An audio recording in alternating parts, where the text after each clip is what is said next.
ဘာကြောင့်မလို့အဲ့ကြောက်ကဖြစ်တယ်လို့သိပြီလေကိုနားလဲထားကိုနားလဲထားတော့ဆရာရဲ့သူတို့ဆရာတွေဆရာဝန်တွေပြောတော့စီယိုကနေပြီးတော့စီယိုသေးဒေသထားပြီးတော့အစားများတော့ကြောက်ကဘက်ကိုပြည့်စည်သွားတယ်ဟုတ်ကဲ့စီအသားများလို့ပြောတာဟုတ်ကဲ့စီယိုက10နှစ်ရှိပြီ15နှစ်တော့သိတာကိုသိတာက10နှစ်လောက်ရှိပြီပေါ့ဟုတ်တယ်ဟုတ်သိတာသွားတစ်ချောင်းရှိတော့ကြက်ကြကုန်ပါလေစီယိုဟုတ်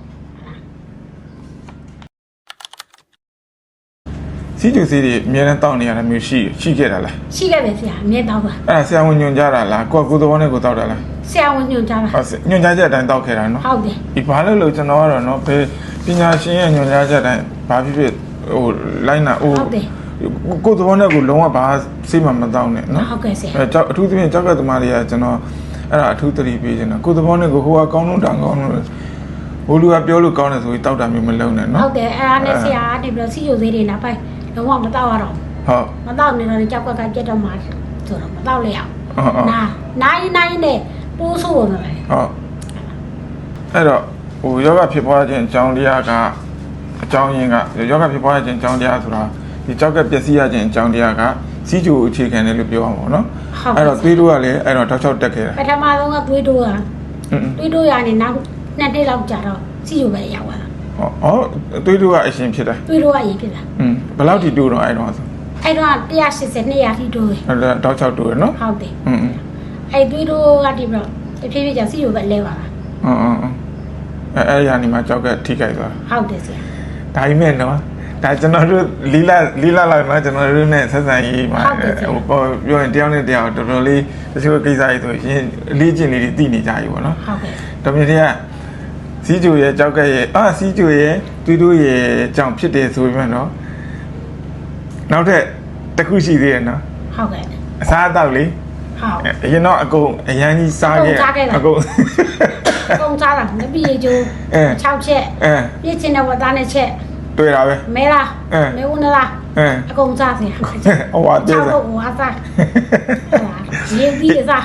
အေးအဲ့ဒါကြီးလည်းပါတယ်နော်စားတယ်အခုဒီဘက်တော့ဆင်ကျင်မှုအခုတော့ဆင်ကျင်ရတာပါဆင်ကျင်ပြီနော်ဝတ်သားနဲ့မဲ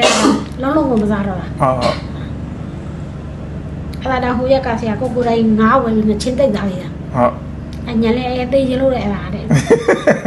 မောင်လေးကပြောလာတဲ့ကြောက်နေကြတော့ငါကချင်းတဲသားတော့လို့အိမ်ကြီးအနည်းတေးချင်လို့လည်းအဲ့ဒါလာတော့ဆိုဆွင်းခွက်လည်းလာပြီးပေါ့ဆရာအဲ့ဒါကြောက်ကကိုဟိုဖြစ်တယ်ပေါ့နော်ထိခိုက်ပြီးကြောက်ကစီးရမယ်လို့တတ်မှတ်ခံရပြီးဆိုတဲ့နောက်မှာပေါ့နော်ကုသမှုကိုဘယ်လိုကုသမှုတွေယူခဲ့လဲဆိုတော့တိုင်းရင်းစေးကျွန်တော်ဗမာသေးတိုင်းရင်းစေးကျွန်တော်တို့မဟုတ်ဘဲနဲ့အခြားဟိုဒီရဲ့ကုသမှုရောဘယ်လိုမျိုးအတွေ့အကြုံလေးရှိရင်ပြောပြအောင်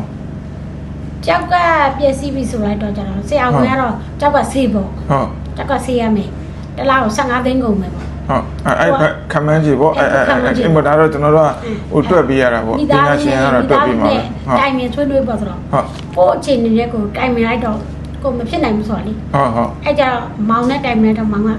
တိုင်ရင်ဆေးကောင်းတယ်ဆိုတော့တိုင်ရင်ဆေးနဲ့ပြောင်းဆရာဆရာဟုတ်ကဲ့တိုင်ရင်ဆေးနဲ့ပြောင်းတော့တလားဝဲလောက်ကနေတော့တိုင်းစီဆိုတာကျွန်တော်တို့ပြောလာအခြားတိုင်းစီလားမဟုတ်ဆရာတို့နဲ့ကျွန်တော်တို့ဆရာတို့စီကိုလာဟုတ်ကျွန်တော်မန္တလေးမြင့်နဲ့တက်လာလိုက်တာမန္တလေးမြင့်တက်လာလိုက်တော့စေးတောက်စားတလားဝဲလောက်နေကြတော့လေးထူးကြလာတာဟုတ်သိတာပဲအဲ့ဆိုရင်ကျွန်တော်တို့နဲ့ကူတာအတွင်းမှာအခက်အခဲတွေပါရှိရောမန္တလေးမြင့်နဲ့ကူမညာမလားပြောပြီးဒါမှသိအောင်လေခက်ခဲရမရှိအောင်ဆရာရဲ့ငွေပဲနော်ငွေပဲကုသတဲ့ပုံစံတွေမှာကို့မှာအလိုမကျတာတွေ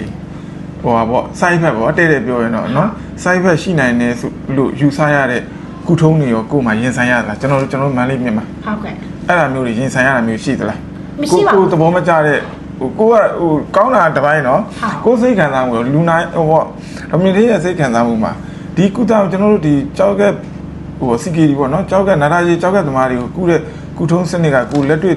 ဟိုတိထားပြီလေတိထားပြီကြုံတွေ့ထားပြီဆိုတော့အဲ့ကုထုံးစနစ်အတွင်းမှာကိုအလိုမကျဘူးလို့ယူဆရတဲ့ကုထုံးပုံစံတွေရှိသလားမရှိပါဘူးဆရာမရှိဘူးရှိရင်ကျွန်တော်အနောက်ချက်စိတ်နောက်ချက်ရှိရင်ပြောပြပေးရှိသလားလို့မရှိဘူးဆရာမရှိဘူးเนาะမရှိပါဘူးရှင်းပြပါလေဟုတ်